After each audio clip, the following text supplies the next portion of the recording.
ఆంధ్రప్రదేశ్లో ఎన్నికల సందర్భంగా టీడీపీ కూటమి సూపర్ 6 హామీలను ప్రకటించిన సంగతి తెలిసిందే. టీడీపీ జనసేన ప్రకటించిన ఉమ్మడి మేనిఫెస్టోలో వీటిని ప్రకటించారు. అయితే సూపర్ 6 పథకాలను అమలు చేయకుండా ప్రభుత్వం ప్రజలను మోసం చేస్తోందని వైసీపీ పదే పదే విమర్శలు చేస్తున్న సంగతి తెలిసిందే. ఈ క్రమంలోనే సూపర్ 6 హామీల అమలుపై చంద్రబాబు క్లారిటీ ఇచ్చారు. ఈ పథకాలను ఎప్పుడు అమలు చేస్తామనే దానిపై ఆర్థిక శాఖ అధికారులతో జరిగిన సమీక్షలో కీలక వ్యాఖ్యలు చేసినట్లు తెలిసింది. వార్షిక బడ్జెట్ నేపథ్యంలో ఆర్థిక మంత్రి పయ్యావుల ఇతర అధికారులతో భేటీ అయిన చంద్రబాబు సూపర్ 6 పథకాల అమలుపైన చర్చించినట్లు సమాచారం. సూపర్ 6 పథకాలపై ఏపీ ముఖ్యమంత్రి నారా చంద్రబాబు నాయుడు క్లారిటీ ఇచ్చారు. సూపర్ 6 పథకాలను ఎప్పుడు అమలు చేస్తారంటూ గత కొంతకాలంగా వైసీపీ విమర్శలు చేస్తున్న సంగతి తెలిసిందే. ఫిబ్రవరి 24 నుంచి ఏపీ అసెంబ్లీ బడ్జెట్ సమావేశాలు జరగనున్న సంగతి తెలిసిందే. ఫిబ్రవరి 28న ఏపీ ప్రభుత్వం బడ్జెట్ ప్రవేశపెట్టనుంది. శాసనసభ శాసన మండలిలో బడ్జెట్ ప్రవేశపెట్టనున్నారు. ఈ నేపథ్యంలో వార్షిక బడ్జెట్ పై సీఎం నారా చంద్రబాబు నాయుడు బుధవారం సమీక్ష నిర్వహించారు.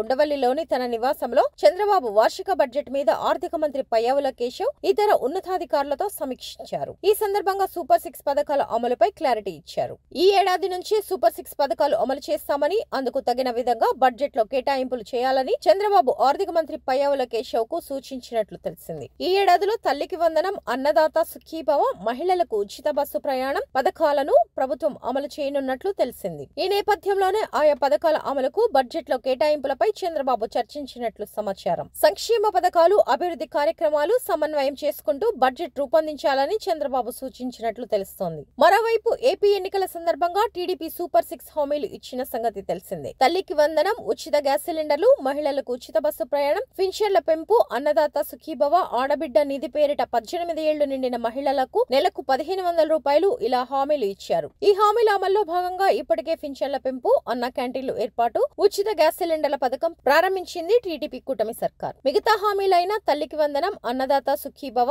మే జూన్ నెలలో ప్రారంభించనున్నట్లు తెలుస్తోంది. అలాగే ఉగాది కానుకగా ఉచిత బస్సు ప్రయాణం హామీని నెరవేరుస్తారనే ప్రచారం జరుగుతోంది.